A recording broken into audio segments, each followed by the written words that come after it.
Mulai. Assalamualaikum warahmatullahi wabarakatuh. Apa kabar anak-anak semua? Semoga semua dalam kondisi sehat walafiat dan dapat kembali mempelajari pelajaran kita hari ini dengan semangat. Jadi pembelajaran kita hari ini Bapak akan tampilkan video mengenai pemrograman, di mana materi yang akan Bapak ajarkan adalah yang pertama mengenai pemrograman dasar, yang kedua adalah mengenai konsep dasar pemrograman dan logika, dan yang ketiga adalah masalah tentang gerbang logika. Sebelum masuk ke materi, izinkan Bapak memperkenalkan diri Bapak sendiri. Nama Bapak adalah Haris Nasution, umur Bapak 31 tahun, dan sekarang ini Bapak sedang mengajar di MTSN 3 Langkat sebagai guru TIK. Nah, jadi bicara tentang pemrograman, tentunya sudah banyak produk hasil karya dari pemrograman. Contohnya adalah seperti website, kemudian ada aplikasi, ada games, ada juga kecerdasan buatan, keamanan cyber, dan juga masalah pembuatan robotik. Semua membutuhkan tentang pemrograman. Nah, jadi menurut kita, apakah arti dari pemrograman dasar?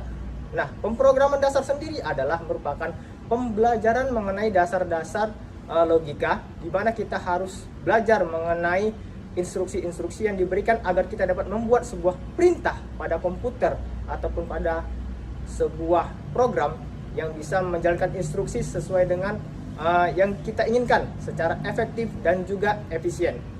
Nah, tetapi sebelum masuk ke pemrograman, kita harus tahu dulu apa itu konsep dasar pemrograman.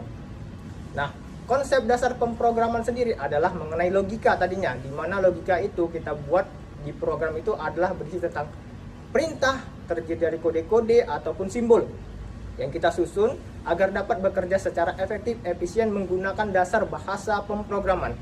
Seperti yang kita tahu sendiri, bahasa pemrograman saat ini ada banyak sekali. Contohnya ada C++, C, ada Java, JavaScript, Scratch, HTML, bahkan sekarang ada yang dari Arduino.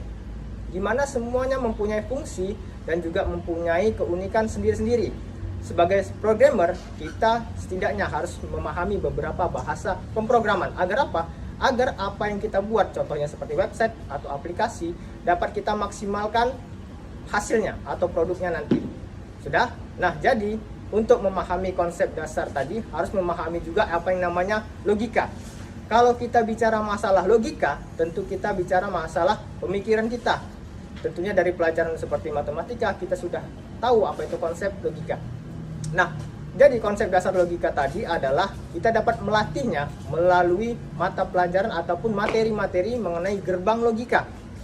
Saat ini Bapak akan memberikan beberapa contoh-contoh gerbang logika. Gerbang logika Bapak contohkan yang pertama itu adalah gerbang N. Gerbang N itu memiliki fungsi seperti perkalian, di mana terdiri dari 2 input, kemudian 1 output. Di mana fungsi dari gerbang N sama dengan fungsi seperti perkalian. Kalau inputnya Bapak berikan 2 angka 0, berarti melewati gerbang N outputnya berapa?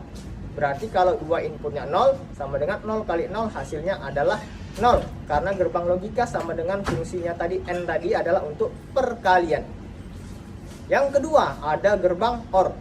Gerbang OR ini memiliki fungsi sama seperti penjumlahan, di mana jikalau 2 input yang diberikan melewati gerbang OR, itu outputnya harus sesuai dengan fungsi dari gerbang OR tersebut.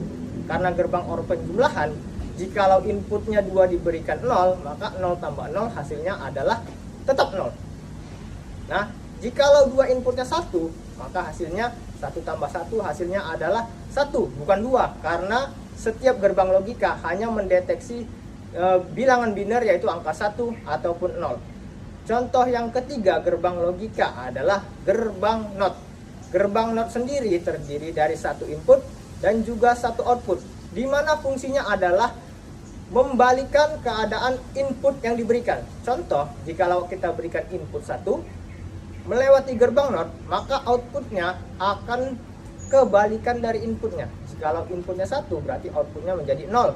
Jikalau inputnya 0 berarti outputnya menjadi 1. Contoh gerbang yang ketiga adalah gerbang NOT N, di mana ini adalah gerbang logika gabungan dari gerbang N dan juga gerbang NOT. Nah, jikalau sudah menjadi gabungan, dia menjadi NOT N atau NEN, di mana contohnya adalah Bapak berikan 2 input 0 melewati gerbang NOT N ini. Jikalau hasilnya di N adalah 0, karena dia digabungkan dengan not, maka di hasilnya tidak 0, menjadi 1. Itulah kebalikan dari gerbang not N. Yang terakhir adalah gerbang not OR, di mana ini ada penggabungan dari gerbang OR dan juga gerbang not. Gerbang OR sendiri tadi Bapak jelaskan adalah tentang penjumlahan. Jikalau inputnya Bapak berikan 0, maka hasilnya adalah 0. Tetapi karena digabung dengan gerbang not, maka hasilnya bukan 0, menjadi 1.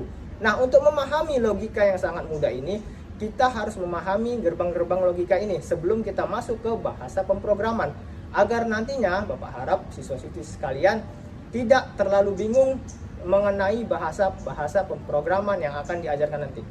Mungkin sekian ini saja yang bisa Bapak sampaikan. Semoga nanti kalian dapat belajar lebih lanjut, kemudian dapat menggali, mengeksplor diri agar dapat memahami materi ini secara lebih baik lagi. Demikian semuanya Bapak akhiri. Billahi taufiq wal hidayah. Assalamualaikum warahmatullahi wabarakatuh.